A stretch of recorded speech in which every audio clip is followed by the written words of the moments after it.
Let's start off with Jada and Darnell, man. Like, I'm not liking it. I am not liking it. I'm not liking it for obvious reasons. Well, first of all, in the beginning of the episode, this guy is sending, dick pics. All right, let's start there. And I think that's, unfortunately how, not men, I think people, period, men and women, period. Like, we can sometimes just be like, once we see an ex that we know we messed up with, once you see that ex, you messed up with something, with someone who's treating them better.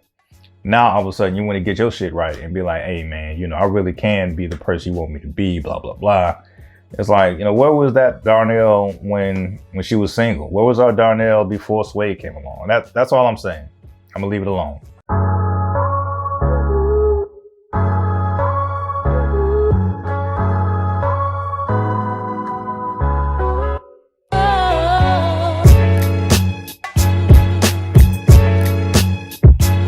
Hey, what's going on, folks?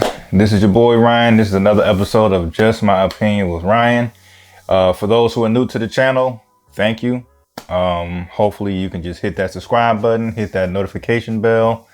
And for those who keep coming back, hey, I truly appreciate it. It means a lot to me. As I mentioned, I just started this channel this year. And, what may seem a little to some people, I find it to be a lot. And I'm so appreciative of it. So let's keep it going. With that said, talking about the Christmas episode of The Chi that aired last night. For some, it may not air until Sunday. So of course, no need for the warning. Well, I guess I give a warning. Spoiler alert, may occur throughout this whole video. So if you haven't seen The Chi yet, you may want to wait until Sunday and then give your opinion. Nevertheless, man, I'm not going to go in chronological order. I think I like that trend better. I'm just going to follow certain storylines. And let's just get it out the way, man. I stand by my statement from the previous video. I really think everybody on The Chi, for the exception of Shad and Doja, or Deja, for the exception of Shad and Deja, everybody else just needs to be single, bro. Like, I'm just not liking it, man. Let's start off with, I guess you could say, kind of the exclamation point of the episode. Let's start off with Jada and Darnell, man. Like, I'm not liking it. I am not liking it. I'm not liking it for obvious reasons. Of course, this guy sounds sincere. Well, first of all, in the beginning of the episode, this guy is sending, dick pics. All right, let's start there. And of course, it's not like she's expecting a dick pic, but she's looking at the dick pic right in front of Suede on her cell phone. It's just as disrespect. That boy ain't deserved the way Jada was treating dude at the, towards the end of that. But anyway, I'm not liking it, man. Of course they got history or whatever the case is, but it's like, I think one episode, I want to say it was a previous episode, she even said it was like, every time you get my hopes up about saying you serious and this like that, you always let me down. And so I just feel like she's in for another letdown, and let me just make this clear, right? It's like, of course, everyone who knew Jada was sad and stuff like that when she was going through her cancer struggles. But out of everybody who knew about, who had a relationship with Jada, Sway was the one that held Jada down because he's right there by her side, this and the third, trying to support her, all that type of stuff. Sway was there holding Jada down. And I'm not saying that she's obligated to stay with Sway for that. Nah, that's what makes relationships, exciting and scary at the same time. It's like we go through so much and build so much history together. But at the same time, a relationship, and some marriages even can feel like a house of cards. It's like, yes, she held me down through, when I was at my lowest. And granted, Suede and Jada ain't even been together that long. What, maybe, I guess, roughly a year and a half, I guess. I don't know. But it's like, but nevertheless, it's still kind of like a house of cards. It's like, I was there with you when you was going through cancer. I love you, this and the third, whatever the case is. But Jada does have the right to just be like, hey, I'm not feeling it anymore. Let's break up. But for the fact that she wants to break up because she still has feelings for Darnell, of all people, that's what thing is just like that. That's the part I'm not really feeling. You know what I'm saying? It's like, this is the man that you admitted to him and to his face, like that he's let you down numerous amounts of time. You granted, y'all had a kid in high school and made it work out and stuff like that, but this nigga's still a grown ass man, and you still felt like he's let you down in the previous times, as in his adulthood. But nevertheless, not rocking with it. At least Jada had the I will give her credit. At least she had the decency to be honest with Suede about not feeling a relationship, despite the fact that he wanted to propose. But that's just my prediction. I don't think it's a hot take necessarily, but I do feel like Darnell at some point, some way, is going to maybe let Jada down yet again. And I'm not sure if you guys have been, reading some articles outside of the Shy, but for example, unfortunately, the actress who plays Imani, I believe her name is Jasmine Davis, she's not returning to the show. And I wonder if that's the same case with Lala Anthony, or she goes by Dom, because like even in some previous episode, the way the writing is going, like it's acting as if Darnell is still in a relationship with Dom, even though we don't see her. Like perhaps she's not coming back to the show as well, but there's still like no signs or no indication that he broke up with Dom. So it's just like, I just don't feel it. I feel like some people just pardon me. I feel like when some people break up, they break up for good reason, and that reason is good enough to not get back together. So I just really predict that, at some point, like later on in this season, don't have to wait till season 4. Later on, maybe a few episodes down the line of this season, Darnell's just gonna let Jada down again, and she'll just realize, like, damn, not saying she should be with Suede, but damn, at least maybe I should have just sat my ass down to just be single for a minute. Another one of the interesting, I wouldn't even call it love triangles. I guess it's more of like an open marriage or understanding.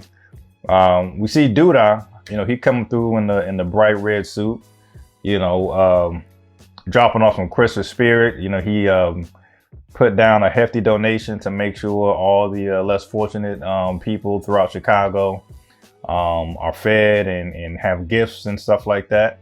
Definitely a kind gesture. But of course, as we see from Trig, which I don't blame him, I would do the same. You can't always trust Duda. So he kind of like reluctantly thanked them for lack of a better word. But even with that going on, Tracy fall in love with a married man, but as I said, that's clearly some type of open marriage understanding type of thing going on there. And one, I guess the relationship that I really enjoy the most, and is of course brand spanking new, so of course it feels like a honeymoon mode. I'm really enjoying Shad with I want to say Deja. I think his name is Deja. But I'm enjoying that chemistry, that dynamic, because I'm a podcast junkie, outside of doing a lot of other things.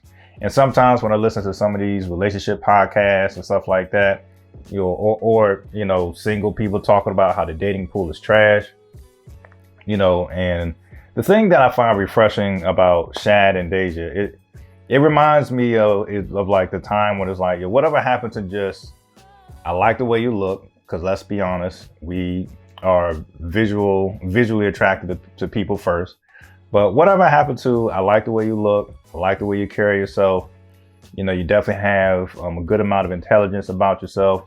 How about I take you on a date and let's see where things go? Whatever happens to things like that. And so I like that feel. That's how the Shad and Deja relationship feels to me. I like the way you look, I like the way you carry yourself. Let me take you on a date and let's see how things go. Sometimes you listen to some of these podcasts or other shows about complaints about the single life, and it's just like, this person got to make X amount of money before he can even talk to me. And from a guy's perspective, it's like, if I ain't hitting on the first date, I'm gonna go ahead and just ghost shorty. you know, if this girl ain't, splitting, paying half on this meal, I'm gonna leave her hanging. It's like all that type of drama and unnecessariness is it's a headache, and this is coming from someone who's been out of the dating game for like the last 15 years. But yeah, so I like that feel, that old school feel of it. And also for those who may not have, necessary funds to go out and about on like expensive dates and so forth, y'all need to be taking notes from Shad. Shad out here spitting game if you're paying attention. He already had the dinner date at the house where he cooked up the fried shrimp Alfredo, the fried shrimp Alfredo and all this other stuff. And then you see, once again, game number 2. Hey, I don't got money like that, but I'm gonna make you a thoughtful mixtape on a cassette tape mixtape of all the jams that make me think of you. And then being the wingman that he is, the homeboy Trig came through with a boombox so she could play it. You got to take notes about this, fellas. If your funds ain't like that, but you feeling somebody, you can still shoot your shot if it's the right woman, man. But so I like that. As far as the kids go, I mean, it just felt like overall this episode really felt like just a feel good Christmas episode. Clearly, things have like a lot of awkward silence with Kevin and Simone. Simone definitely seems to be on a more eccentric level from what Kevin has been dating in his past or whatnot.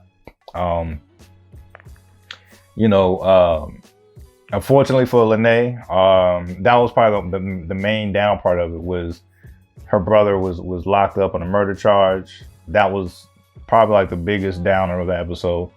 And also we got we got Robert, played by Iman Shumpert, and Tiff. I'm liking how Tiffany is letting him know that, hey, I'm not your typical woman who could just be wowed by these expensive, luxury gifts. I thought that was dope. Say what you want about Tiffany, but I did think that was a bright spot. But yeah, even when they had their date without the kids at the skating rink, we see again, she's trying to float that idea out there to Robert about, hey, you don't want to, I like where this relationship is going, but you don't want to also have like an open relationship or see other people. And I'm loving how homeboy is standing on his square. He's like, look, I'm just a traditional dude. I ain't about all this open marriage or open relationship stuff. You either gonna be with me or you're gonna do your thing, but you got to be clear. Let me know what you're trying to do. I thought that was really dope. Overall, man, I thought this was just like 90 to 95% of this episode was just a nice feel good episode, and I like that. I mean, and that's how it should be around Christmas time. Another feel good scene. You see Peaches making breakfast for her family on Christmas morning. Jake gives her the frame gift, and that's another thing. I just love the thoughtfulness of gifts. I think that was another reoccurring theme, just the thoughtfulness about gifts. It doesn't have to be, let me give you the latest PS5, or it doesn't have to be monetary. Let's just have thoughtful, gifts, sentimental value gifts, man. So I thought that was very dope. So that seems to be going together. Peaches is definitely 2 for 2, 2 episodes straight, and she's not letting her boys down. She is really coming through, trying to be more of a solid mother figure that she couldn't be, in the previous years, because I suppose she was struggling with drugs. So, and just to rewind a little bit, that's another reason why I don't like the Jada and Darnell thing. Sometimes when that Christmas spirit is in the air, your heart seems to feel 10 times bigger, and it's almost like Christmas spirit is in the air, but also love is in the air. I feel like they're both were kind of just drunk in that moment mix of Christmas and love being in the air. I'm just waiting for Darnell to let Jada down, and I think that's, unfortunately how, not men, I think people period, men and women period, like we can sometimes just be like, once we see an ex that we know we messed up with. Once you see that ex, you know you messed up with something, with someone who's treating them better. Now all of a sudden you want to get your shit right and be like, hey man, you know, I really can be the person you want me to be, blah, blah, blah. It's like, you know, where was that Darnell when she was single? Where was our Darnell before Sway came along? That's all I'm saying. I'm gonna leave it alone. Excuse me. And just to end it off with, let's talk about, we'll end the video with Keisha and Emmett. You know, Keisha came through, helped Emmett set up the night before.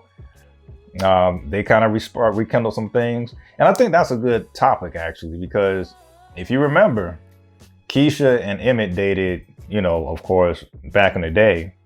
And then, of course, Emmett and Tiff got serious. Keisha told Tiffany that, hey, I ain't tripping if you date Emmett. But now it's vice versa. It's like, is Tiffany going to trip whenever she finds out about Keisha and Emmett? Because of course that's going to be the drama building up as well.